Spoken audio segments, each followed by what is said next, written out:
O Conexão Repórter está de volta. Manda deu narração de Camanoche legai. Em nome de Jesus! Com um documento contundente sobre o pastor Marcos Pereira. Baixada Fluminense, tarde de terça-feira. Entrevista finalmente marcada. O pastor Marcos Pereira promete responder às mais duras questões. Estamos à sede da Assembleia de Deus nos últimos dias. Somos levados até o elevador. E então, a sala onde o líder religioso costuma receber seus convidados. O estilo Marcos Pereira em cada detalhe. Enquanto aguardamos a chegada de Marcos Pereira, são mostrados vídeos de suas ações recentes, sempre identificadas como proezas pelos pastores, membros da igreja, assessores e familiares, que a essa altura já tomam conta do local. Seu trabalho social é repetidamente enaltecido, até que o próprio pastor Marcos Pereira aparece. Ele rapidamente nos mostra a imagem de um menino de 10 anos que fala emocionado que o líder da igreja está sendo vítima de uma guerra espiritual.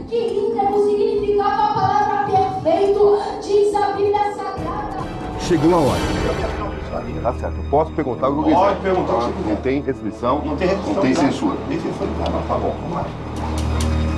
Marcos Pereira então nos leva para o local onde vai aceitar responder minhas perguntas.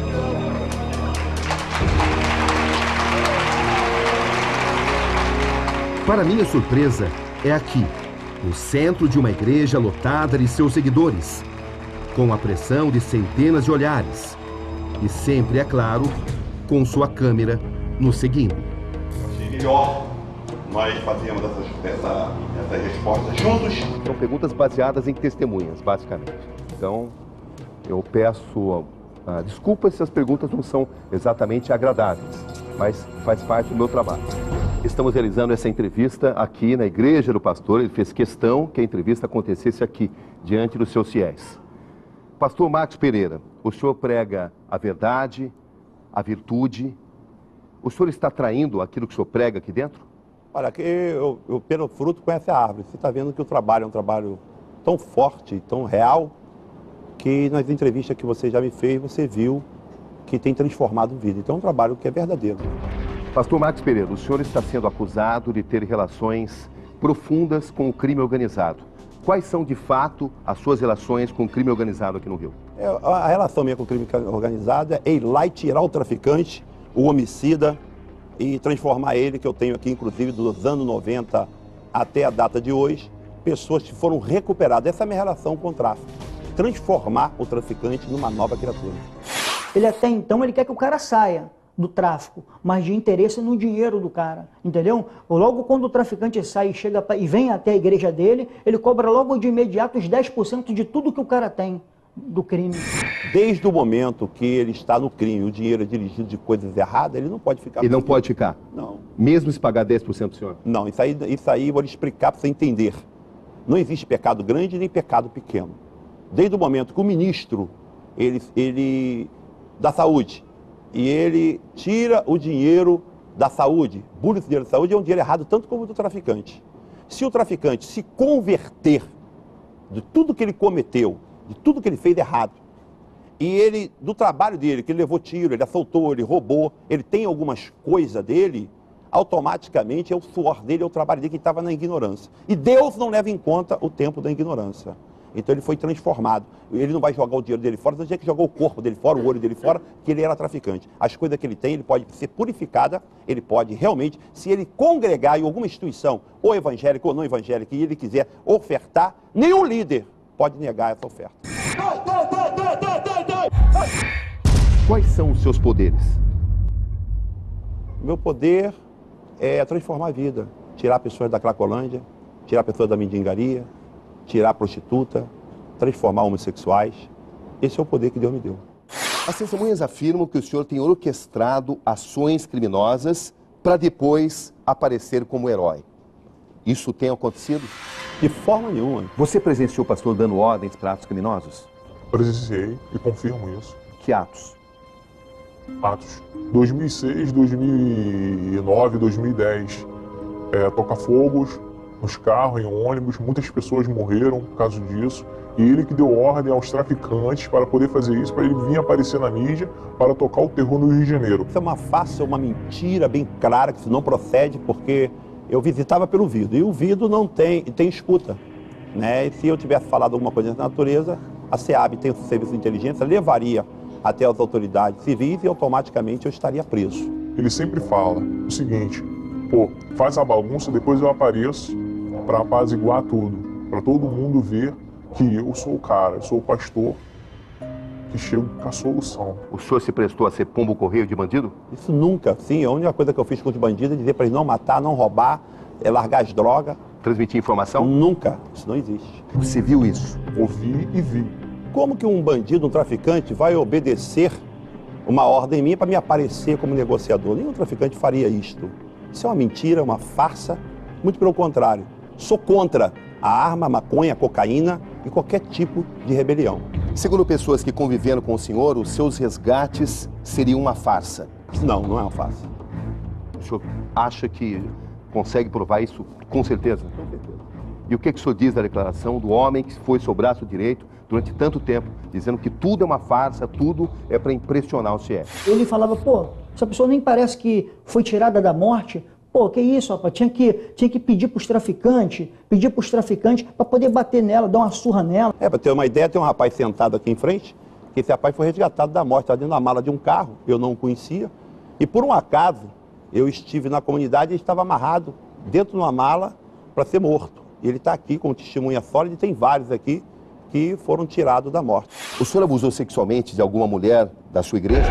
Eu quero lhe falar uma coisa bem clara. Nunca abusei de mulher nenhuma. Ele começou a alisar o meu braço, aí começou a alisar, passar a mão por baixo do meu vestido, que na época não era nem roupão, passou a mão por debaixo do meu vestido, colocou a mão dentro, aí quando ele foi colocar a mão dentro da minha calcinha, ele falou, não, eu não vou fazer nada com você não. Abre aspas, o que ela diz. Eu pedia, implorava para que ele parasse. Ele dizia que não havia qualquer tipo de problema. E ela chora muito ao falar tudo isso. E que o senhor teria dito que tudo seria muito rápido. E que não haveria problema. E que mesmo pedindo, ele continuou. Fiquei orando, falando, pedindo a Deus que não tivesse nenhum espírito aqui. Aí ele pegou, mandou deitar de bruços. Aí quando ele mandou deitar de bruços, eu falei que não. Aí ele pegou e falou, eu não vou fazer nada com você não, pode confiar em mim. Aí eu tentei minha nervosa. E quando eu virei, que eu olhei pro rosto dele, ele abaixou minha cabecinha. Existe registro de algum abuso aqui? Registro de ocorrência de abuso? Nenhum. Jamais? Jamais. Você nunca ouviu falar de abuso aqui? Nunca ouvi. Você acha que isso é totalmente falso? Totalmente falso. Você afirma? Eu afirmo. Sem medo de errar? Sem medo de errar. Se eu houvesse algum tipo de abuso aqui, eu achava que eu ia trazer minhas filhas para morar aqui, menores. O que aconteceu comigo dentro do seio da minha igreja foi eu justamente me consertei com a minha igreja, que foram tentações que qualquer homem natural tem. O senhor teve essas tentações? Qualquer homem natural, ele é tentado. Isso é coisa interna da minha igreja. Algo com o qual o senhor teve que conviver? Tem que conviver até o dia de hoje. Porque um homem natural, ele tem as suas tentações carnais. E o senhor admite que teve essas tentações? Lógico, sempre tive. Até agora, por exemplo, se eu botar minha mente ligada a alguma coisa, você tem tensões carnais, mas não significa isto que eu abusei de qualquer mulher. O senhor usou o seu poder dentro da igreja para abusar das fiéis? Essa palavra você está dizendo. Eu nunca tive necessidade de usar poder algum ou ensinamento bíblico para abusar de alguma mulher. Tentações carnais, sim, mas as ações não. Qualquer líder espiritual tem. O senhor ordenou a morte de 4 pessoas, de 4 inimigos seus?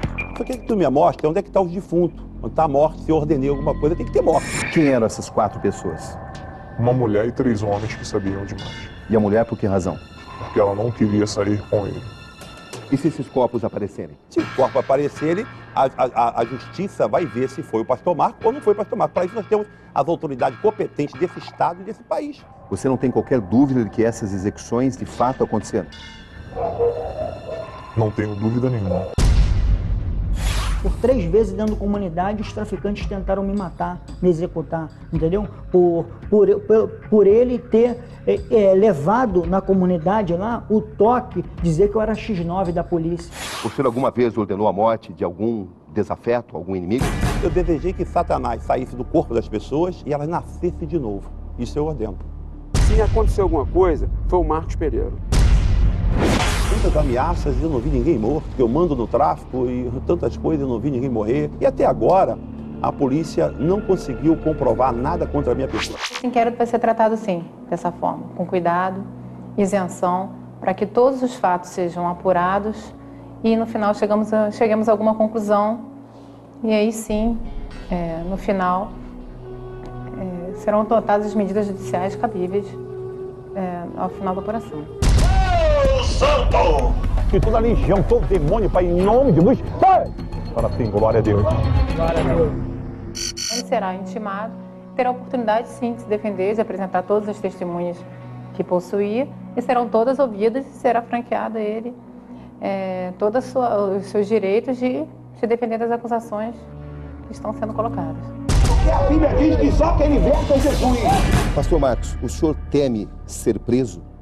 Não, não temos ser preso, porque homens inocentes como Pedro, José do Egito, Silas, Paulo foram presos, meu próprio Jesus. Se um dia eu for preso, é uma permissiva de Deus, não por erro ou por delitos. O pastor alega que ninguém vai conseguir provar nada contra ele. Vamos vendo. Sai! Tá amarrado, todo demônio. Segura, vai cair. Aqui Roberto Cabrini, e este foi o Conexão Repórter de hoje. Boa noite.